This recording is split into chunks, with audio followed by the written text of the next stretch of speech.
Good afternoon. It's Monday, the 22nd of October 2012. Welcome to UK Column Live from our Plymouth, England studios. Your host today, Michael Robinson, and myself, Brian Gerrish. So, what's it like outside, Mike? Have you had a look? Bit dull and grey, very quiet, not much going on weather-wise today at all. Okay, so that's the weather forecast, a bit dull and grey and not a lot going on. Of course, there's a possibility of rain or some sunshine. We'll see what happens. Okay, first article today is quick as a flash. We've jumped over a slide there. We come back to this one. This is the important thing, is a big thank you to all of the Portsmouth team that set up a very interesting talk on Saturday. So to Jane and the rest of the people in Portsmouth who've decided they've had enough of what's happening in their local area, not to mention fraud and corruption and very strange things happening in Portsmouth Council. That is another group of people who've decided to take action and to make something happen. So thank you very much for your efforts. Keep going and keep reporting. Indeed. Well, this one is yours. A very big explosion, Mike. Well, it's incredible. There has been absolutely no explosion in the mainstream media in Britain or Europe or even in the United States, as far as I can see. But over the weekend, or on Friday mostly, Russia held what's being described as the most comprehensive nuclear strategic test of its nuclear arsenal since 1991. It was mostly, as I say, held on Friday. The tests involved all the command and control mechanisms of all three components of their nuclear arsenal, so that's sea, land and air. And they fired ICBMs, right. They test-launched missiles fired from submarines, and they fired missiles, four-guided missiles from bombers into test ranges and so on. But this is the biggest event in Russia for a long, long time, and it was personally managed by Putin himself. Right. And as I say, as we see from the there's another example of an article from a news agency we've never heard of. This was on Yahoo, but it didn't seem to be picked up by the mainstream media in the UK, at least. Another website that I certainly hadn't come across before, but they've covered it. And then we have this is the Pittsburgh Post-Gazette, and they're covering a story that was originally posted in the New York Times. So there it is. The New York Times did cover it. Right. But strangely enough, if you search for Putin on the New York Times website, the article doesn't come up in the search. It's very, very interesting. So I'm fascinated that the mainstream media hasn't covered the largest military event in the last 20 years in Russia. Well, we're talking an absolute major exercise, and if it's across the board and you've got live missile firings, then you are talking a huge amount of expense. Right. So quite a absolutely key exercise, and it's not being covered by mainstream media. If you search for it on Google News, you find almost nothing. It's incredible. Yeah. So what inference do you draw from this? Well, I'm fascinated that while the Jimmy Savile, and I'm not trying to downplay that, as you very well know, I'm not trying to downplay the Jimmy Savile thing at all, but our attention is being distracted away from events elsewhere. And here's another example. In the meantime, the United States is continuing to wind up other countries. So we've got an article in The Guardian over the weekend. The US has sent the USS George Washington. In fact, it's an entire carrier group into the South Asian, South China Sea in order to provide support, apparently, to Vietnam. And of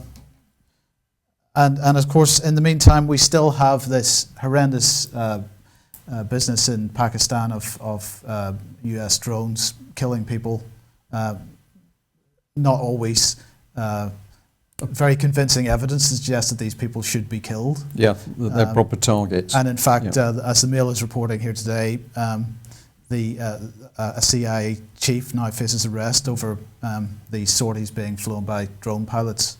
And it's interesting that the Mail is saying that these are sort of making the analogy to video games. Yes. Because, I mean, it is a key point that the people flying these drones don't really have any personal attachment to the effect that they're having on the ground. No, they're sitting in a warm, dry, comfortable office somewhere, and literally just as if they were playing a computer game, except they're delivering live ordnance on targets that they don't even know the background to the target. So you simply sit in front of a computer and you kill somebody 5,000 miles away. Right.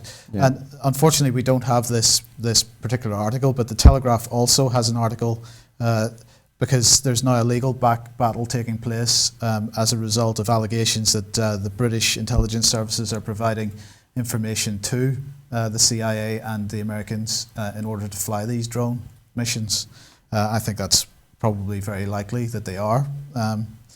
But judges in the High Court are going to decide whether there are grounds for judicial review on this issue. Right. So we'll keep an eye on that. But clearly, the use of drones is pretty reprehensible, I think.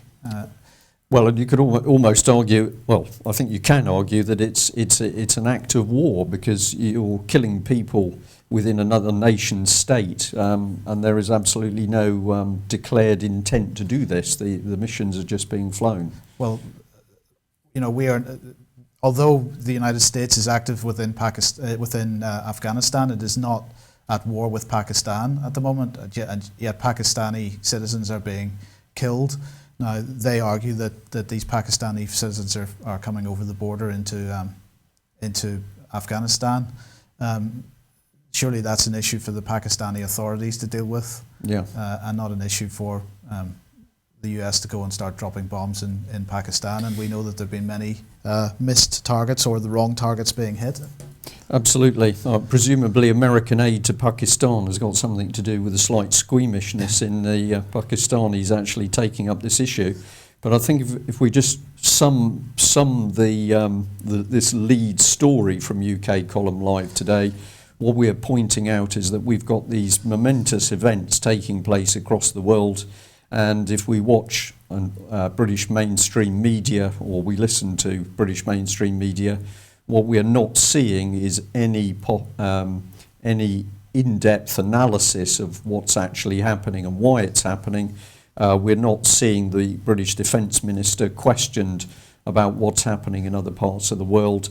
We're just seeing an absolute silence across the mainstream media, while of course we're fed either other stories, and of course we are saying that the Savile story is incredibly important, but should it actually be pushing out these events overseas?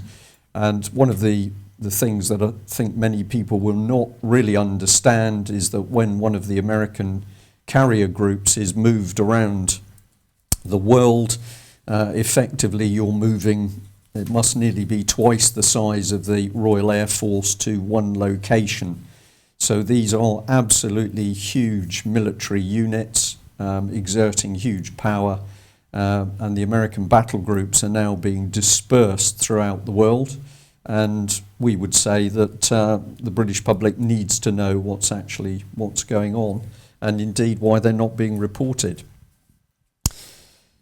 Donuts, I think, is the next subject. Yes. Well, so GCHQ is recruiting apprentices, and these are A-level students, so they need a grade C or above in science, maths or engineering. That's encouraging. And it's a 2-year technical apprenticeship as an alternative to a university degree. And Secret Services are, the applications are now open, so they have set up this website, Apprentices with Intelligence. And this is an aim to step up GCHQ's efforts to find what they're calling the most talented people to help sustain and secure the UK's code-breaking and cyber expertise for the future. Yeah. Apparently the first year of the apprenticeship will be at Cheltenham, and then people may be deployed either to MI5, MI6, or they stay at Cheltenham for the second year of the apprenticeship. It is paid and will include courses delivered by various universities. Right. Well, firstly, I'll just explain the comment about the donut. The donut is the shape, essentially, of the new GCHQ buildings. That's where the phrase comes from. But it's very interesting that we are seeing this recruitment drive, desperation to bring people in, and we're coming back on cyber war, the need to spy, to monitor, hacking. And of course, we've seen also government recommendations that we need to bring in private companies alongside our key security services, such as GCHQ.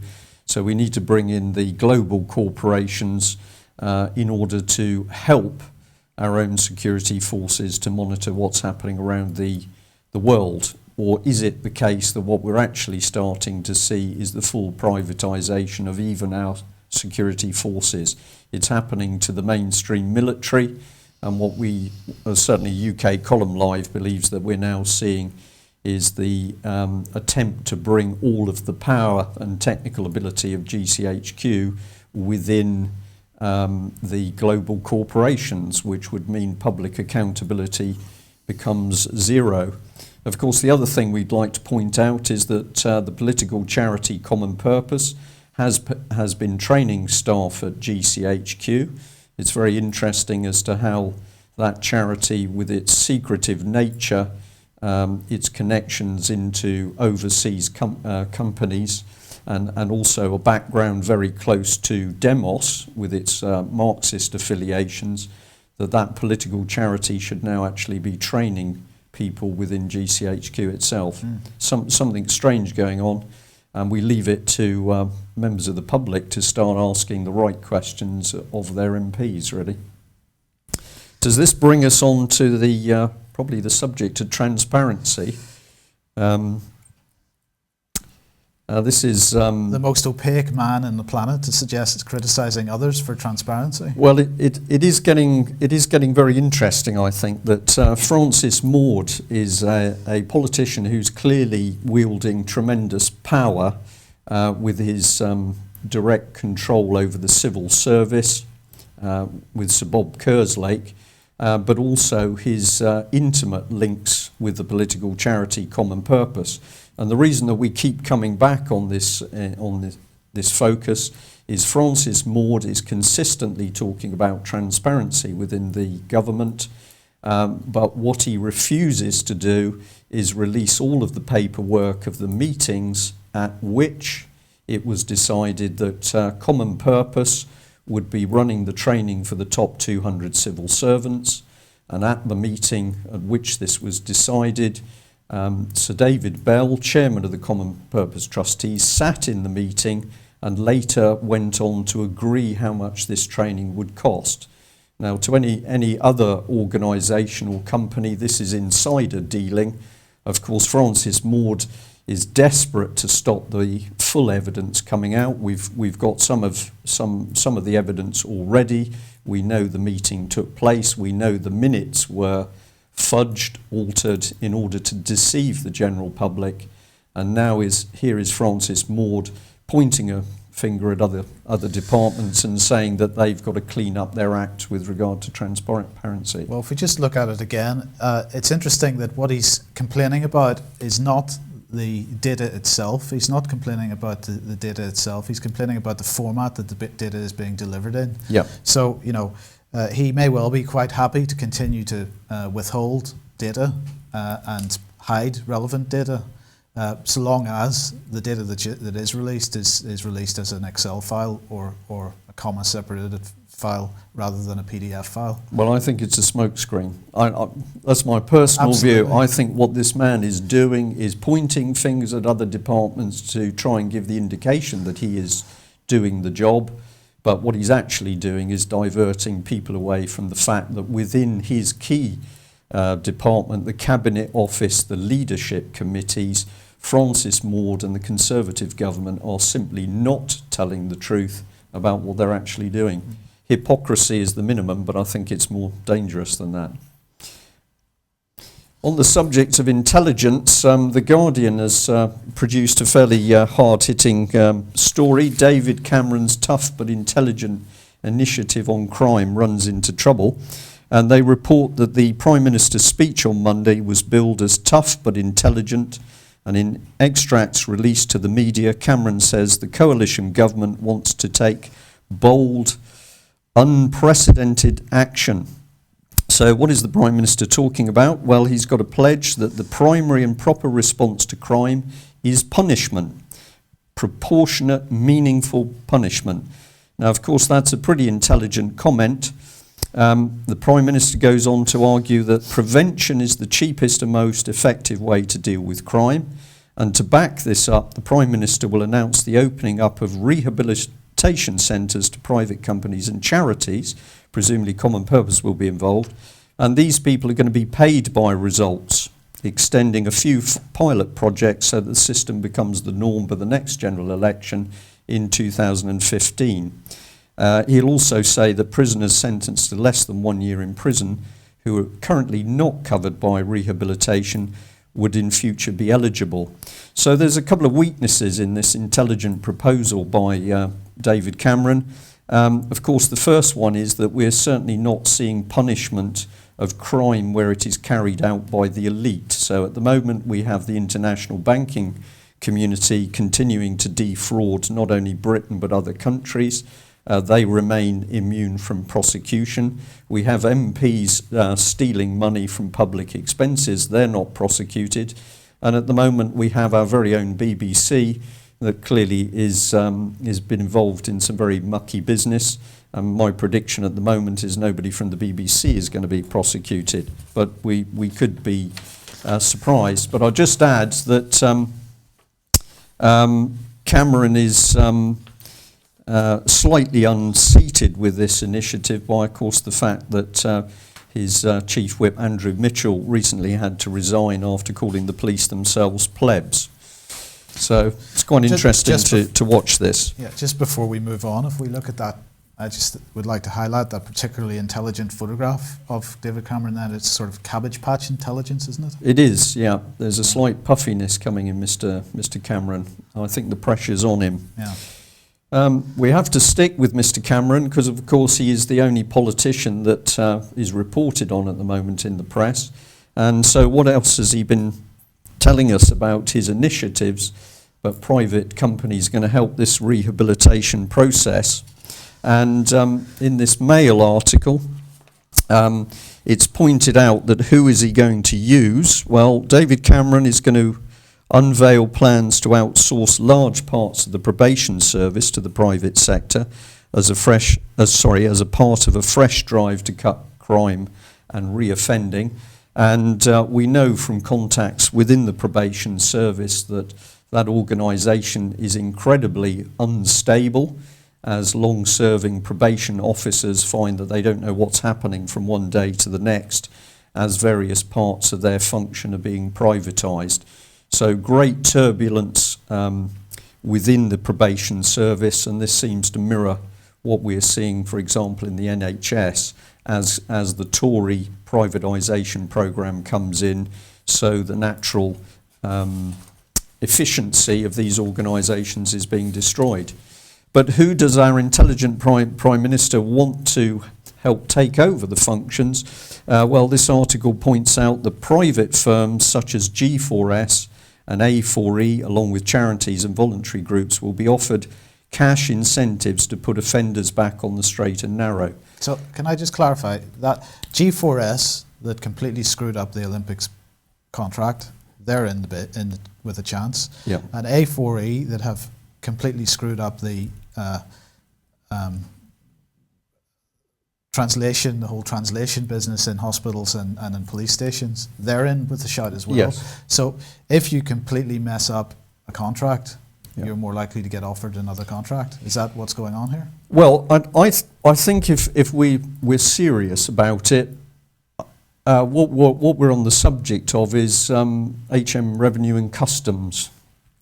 So we're seeing that basically people who are failing are promoted into the next position. Yeah. And if your logic is surely our politicians would be trying to help the country, well, they're not. What they're actually trying to do is destabilise it and break it apart. So it makes sense for these nonsensical decisions to be made. But it's a very simple question, isn't it, to say how could you possibly justify that a company like G4S that had to be rescued in its performance by the military is then selected in order to go along with the next stage. It's not intelligence, it's not common sense. This is ridiculous, or you have to say it's deliberate, and what we're seeing is the deliberate breakup of the structure of this country. Personally, I think that's what it is. Yeah. Can we reinforce this point? Well, we can.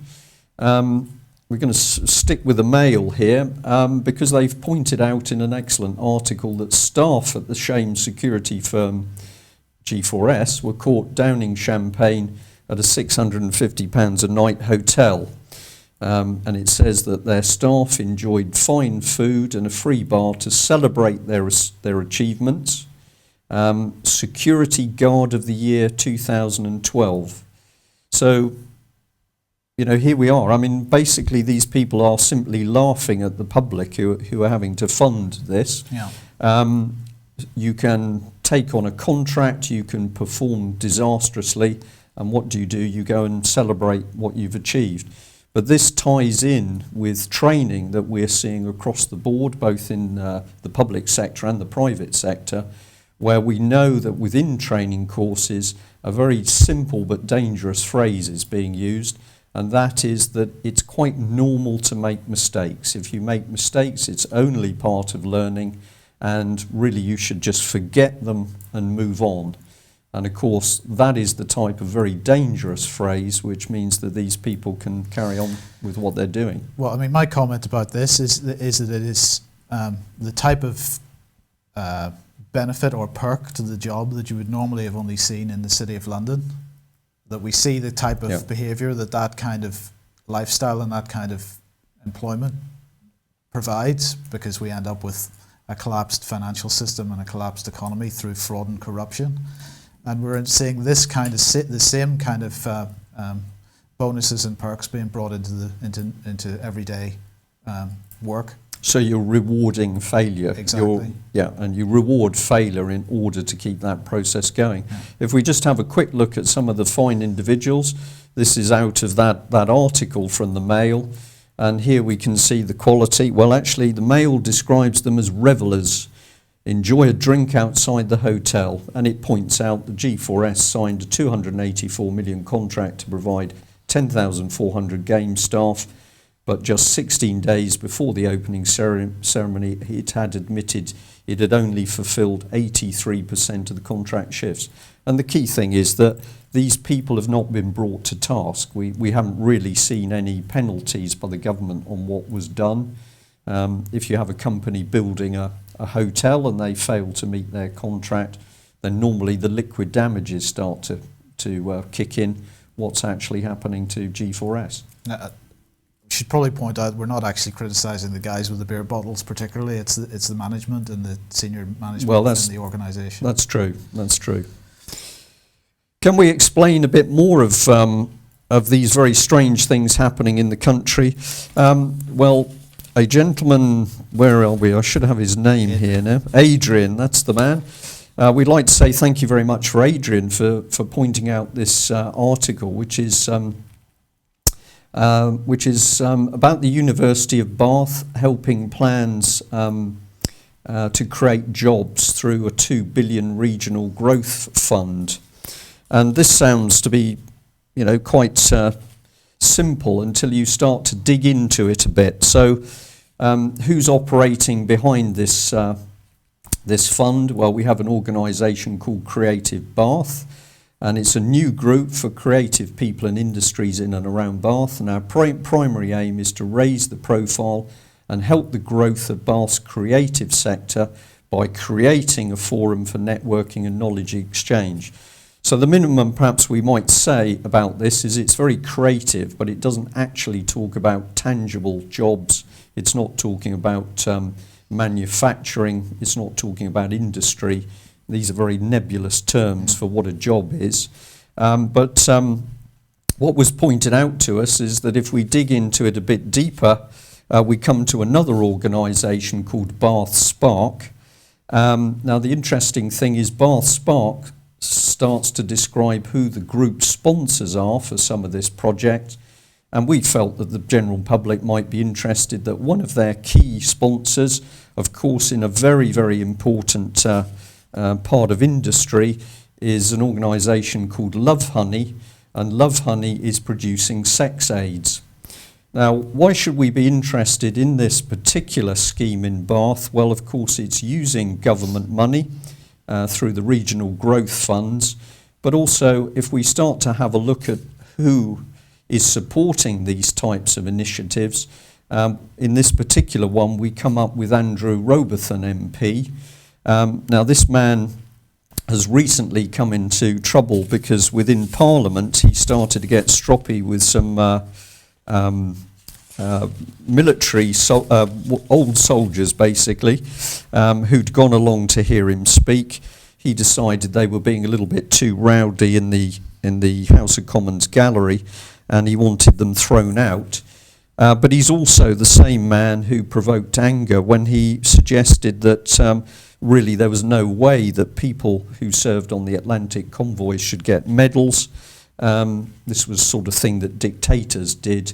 If you got a medal, you had to do something brave or particularly onerous. And Mr. Robertson, who has spent some time in the army, but doesn't seem to have suffered much duress in his life, doesn't think that the Atlantic convoys were worthy of this, which is really quite incredible. We'll also point out that this gentleman is a strong supporter of common purpose, and indeed when he's been questioned on the huge amounts of money, the hundreds of thousands of pounds spent by the Ministry of Defence on common purpose training, his reply to a constituency member was simply to cut and paste from Common Purpose's website. So we'll leave viewers and listeners to research themselves, but maybe somebody would like to ask Mr. Robertson why he thinks that the sex aid industry is an important part of the job sector in Bath. Who knows? This is a Guardian story here. It fits in with Creative Bath, but it's showing something which we believe is very, very important and not a lot of people are seeing at the moment. And the story is that Virgin Media and British Telecom are taking legal action against Birmingham City Council because the council has started to use public money to build a broadband network that directly competes with those two major suppliers. And a complaint has been filed at the House of Lords. But what's interesting is that Birmingham has raised 10 million public sector money to lay high-speed fibre optic cables in areas including its historic jewellery quarter, and the money will come from the Super Connected Cities Fund announced last year by George Osborne, which is to plough a massive £150 million into wiring up 20 cities. Now, the key point in this story for UK Column Live is that, of course, you can already see the enormous power being put in the public sectors in cities throughout Britain. And now we're actually putting communications in the hands of those cities. And we're not only doing that, we're using public money to directly compete with the private sector. So if you start to think in terms of the state taking absolute control of the media, not only mainstream press and newspapers, but now actually controlling the hardware that is transmitting the web locally, I would say this is a very dangerous precedent. Indeed. And looking at the clock, we've probably got one more story here, which is over to you. Right, so this is Sir Ian Blair, who over the weekend on the, I believe it was Dermot Murnaghan show on Sky, was complaining bitterly about these police and crime commissioners that we're all expected to elect in a few days' time. Yeah. And just to give a bit of background, these are going to be, I mean, the government is claiming that these commissioners are going to be a step forward in terms of democracy. But in fact, what we're seeing is that at the moment, local police authorities are made up of councillors who I believe are elected. That's true. Yeah. And they currently control police budgets, set priorities and for the police, and have the power to recruit and dismiss chief constables. Now, the job of these police and crime commissioners will be to control police budgets, set priorities for the police, and hire and fire chief constables. So it's not clear what the difference is, but instead of having a group of elected councillors on a committee called the Police Authority, we're now going to have a single elected person who, of course, is going to be effectively appointed because we only get to choose between the people that are standing. And so instead of a group of in any group of people, you would expect there to be a range of views, and some of them might work for a particular agenda, some might work for another agenda. But when you've got one person, I'm not clear how that's a step forward in democracy. No. Of course, that one person will control a new police and crime panel, but still, it's only one elected position, and the rest of the panel will be appointed positions. Yeah. So I'm not clear. So I actually agree with Ian Blair that this is not desirable. Where I disagree with Ian Blair and where this article is covering is that over the weekend he was saying that people should boycott the election. And this comes back to the bee that I have in my bonnet, which is over the idea that he who is silent is taken to agree. Now, it's a natural response, I suppose, that if we become become cynical about the electoral process, that we don't want to take part in it. Yeah. But actually, I feel that the call to not take part that's a passive reaction, and we've got to stop being passive about our objections. We've got to make our views felt. We've got to start being active about it. So I say, do not avoid taking part in this election. Take part in the election. Spoil your ballot in some way. You know, every spoiled ballot in any one of these votes has to be considered and looked at. Spoil your ballot in some way, and that would be a better way to register your displeasure with this whole process rather than not bothering to turn up.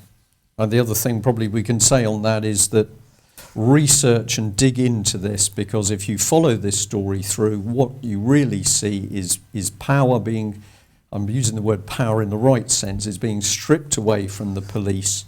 So the police are being controlled, and it's a pyramid structure, so that we get fewer and fewer people who are exerting the authority over the police. And this, of course, is yet another step which is taking us towards a dictatorship. Okay, well, looking at the clock, I think we're just overrunning. So we're going to thank you all for joining us today. Please get researching. Please tell a friend. Please speak out and demand change in the right direction. Okay, thanks for joining us. Thanks.